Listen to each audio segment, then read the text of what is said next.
Well, sometimes modern scholarship tries to question whether or not Jesus lived. John answered that question in these 4 verses.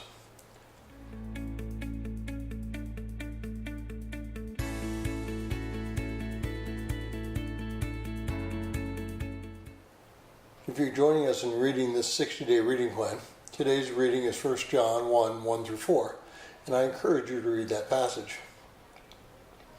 One of the earliest heresies in the church was that Jesus really wasn't a human being. He may have been a ghost, an angel, or a figment of somebody's imagination, but he was not real. At least that was a heresy.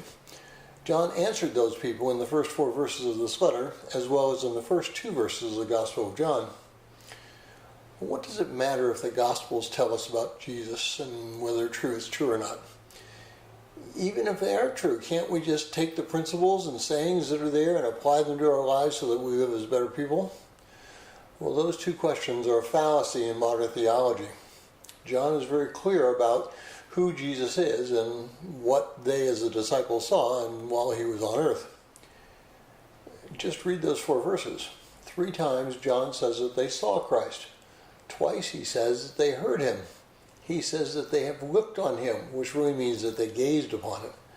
In the Gospel of John, they ate with him, drank with him, experienced miracles with him.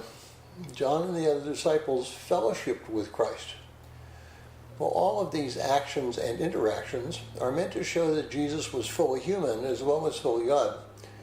John calls him the Word of Life, and he writes these things to the recipients of the letter so that their joy may be complete.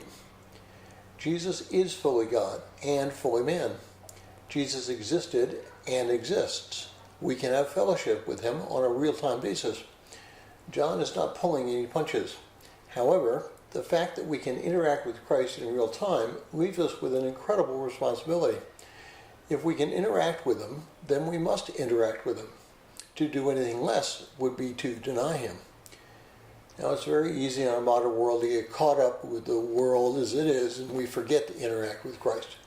We forget he is our Savior. We forget that we can trust him. We actually sometimes forget that he is real, and our actions tend to prove it. Now is the time to realize that Christ is truly real, and because of that we can have a relationship with him.